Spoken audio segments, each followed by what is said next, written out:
पंजाबी में बॉयफ्रेंड को चवल कहते हैं। ये जानकर मुझे बहुत मसरत हुई कि मुझे कभी किसी लड़की ने नामों से नहीं पुकारा। अल्लाह का शुक्र है, जो भी बुलाती है पूरे एहतराम से बगलोल कहती है। ये होती है दिल से इज्जत। और एक आखिरी मसला,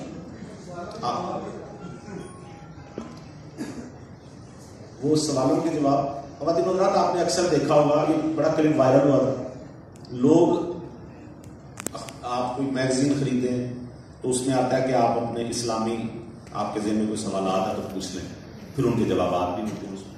तो मैंने उन लोगों की एक फहरिस्त मुरतब की जो अजीबोगरीब सवाल पूछते हैं, यानी लोगों के जहनों में सवालात किस किस्म के फंसे हुए हैं, ये आप इससे अंदाजा लगाइए। मेरा इसमें कुछ नहीं, मैंने वो सवालात नोट किए और आपको वो सुना। मौलाना साहब, मैं वैसे तो हर काम दाएं हाथ से करता हूँ, लेकिन गाड़ी चलाते हुए मजबूरन मुझे बाएं हाथ से गियर लगाना पड़ता है। क्या मेरी बख्शिश हो जाए?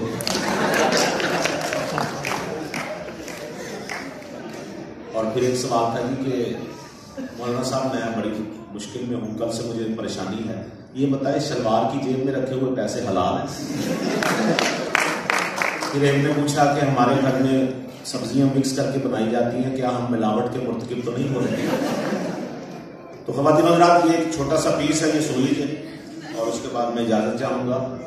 एक साहब हैं, उन्होंने तलाक दी है अपनी बेगम को तलाक दी है। इसका उन्वान भी है तलाकनामा। ऐ चुड़ैल मारता औरत उर्फ बीवी, आज हमारी तलाक की मुबारक घड़ी है और मैं चाहता हूं वो सब बातें कह दूं जो आज तक मैं तुमसे नहीं कह सकता। जाने मन दो मन, जाने मन दो मन, ये जो मैंने शादी के पहले 2 महीने तुम्हें बेतहाशा खूबसूरत कहा, सब बकवास था। हकीकत तो ये है कि सुहाग रात को तुम्हारा घूंघट उठाते ही मुझे डार्विन के नजरिया इत्तका पर यकीन आ गया। काश मैंने उस रात अंदर से कुंडी लगाने के बजाय बाहर से लगाया। मैं दिल की गहराइयों से कहना चाहता हूं कि तुम एक निहायत करी सूरत, काली भद्दी और डब खड़बी औरत हो। बल्कि औरत कहना भी शायद गलत होगा, तो दरअसल तुम एक गोरख धंधा हो। आज चूंकि मैं तुमसे छुटकारा हासिल कर रहा हूं, लिहाजा हर वो बात खुलकर कहूंगा जो मैं तुम्हारे और तुम्हारे मनहूस खानदान की वजह से नहीं कह सकता। मोटो, तुम कितनी बदनसीब हो। खुदा ने तुम्हें एक हीरो जैसा शायर शौहर अता किया और तुमने उसकी कदर न की। याद है, मैं जब भी कोई शोरा या फाक गजल लिखने बैठता था तो तुम मुझे तंदूर से 4 मदरी रोटियां देने भेज। मेरी शदीद ख्वाहिश होती थी कि मेरी लिखी हुई चीजें तुम भी सुनो और दाद दो, लेकिन मैंने जब भी तुम्हें अपना कलाम सुनाने की कोशिश की, तुमने सरदर्द का बहाना लगाया और मेरा सुल्तान लगा के बैठ गया। ऐ बदनसीब औरत, तुमने तो मुझे लिफ्ट न कराई, लेकिन अल्लाह ने मेरी सुन ली और 2 साल बाद फेसबुक पर एक लड़की ने मेरी फ्रेंड रिक्वेस्ट एक्सेप्ट कर ली। मैं ना कहता था एक दिन दुनिया मुझे मानेगी। कमीनी औरत, मैं तुम्हारा माया नाज शौहर था, लेकिन तुमने अपने चपड़ कराती भाई से कहकर मुझे जलील करवाया। वो तुम्हारे सामने मुझे लूमड़ कहकर चला गया, लेकिन तुमने कोई एक्शन नहीं लिया। खैर, अब अपने भाई को बता देना, मुहतात रहे। अब मैं उससे आहनी हाथों से निपटूंगा। इस मकसद के लिए मैंने 42 रुपए घंटे पर एक जेर तामीर मुकामी बदमाश की खिदमत भी हासिल कर ली।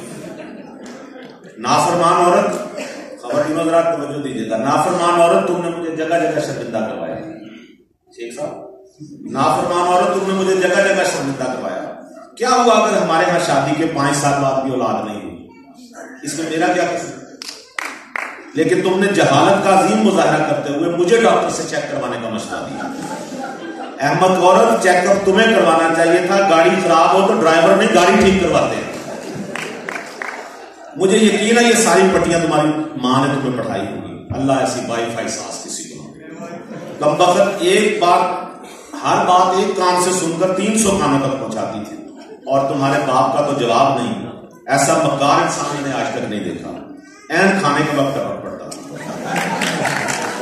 और कंजूस ऐसा कि हराम है जो बेटी के हाथ कभी खाली हाथ ना आया। तुम्हारे घर वालों का तो ईमान था कि बेटी के घर से पानी नहीं पीना, सिर्फ मिल्क शेक पीना। याद है, तुम हमेशा मुझे कहती थी कि मेरे जैसी दूसरी औरत तुम्हें चिराग लेकर ढूंढने से भी नहीं मिलेगी, बंदा पूछे कौन कमबख्त दूसरी भी तुम्हारे जैसे चाहता है। मैं चाहता तो किसी भी वक्त दूसरी शादी कर सकता था, लेकिन खानदानी वकार आड़े आ जाता था। वरना अब्बा जी जिस घर में सफेदी करने जाते थे वहां एक से खूबसूरत। बदनसीब औरत, मैंने तुम्हें ऐश करवाए लेकिन तुमने मेरी कोई कदर ना की। मैंने तुम्हें 1500 वाला मोबाइल ला कर दिया, कपड़े धोने के लिए साबुन की बजाय सर्फ ला कर दिया, हर हफ्ते शैम्पू के 2 साशे लाता रहा। तुम 1 पाव दाल मंगवाती थी, मैं 1.5 पाव लाता था। रोजाना 20 रुपए की बर्फ इसके अलावा थी। इसके बावजूद तुमने मुझे हमेशा जूते की नोक पर लिखा। तुम्हारी वजह से ही मैं मोहल्ले में बदनाम हो गया। तुमने हर किसी को बताया कि मैं घर में गैर औरतें लाता हूं। वो गैर होती थी, वो तो मेरी दोस्त होती थी।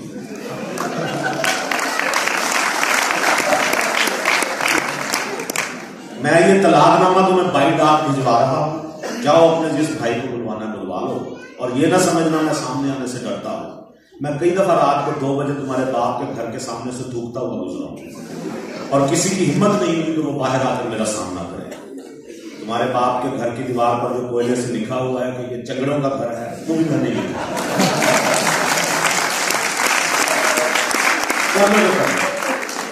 और हाँ, तुम्हारी बहन की मंगनी भी मैंने करवाई। मैंने ही लड़के वालों को बताया था कि लड़की है तो बहुत अच्छी, लेकिन पता नहीं क्यों हर 2-3 माह बाद लेडी विलिंगटन जरूर जाती है। वो जो 3-4 माह पहले तुम्हारी सोने की चेन गुम हो गई थी, वो भी मैंने चुराई, और 6,500 की बेच के अपनी फैन शगुफ्ता को इंपोर्टेड स्टेट पर लेकर दिया था।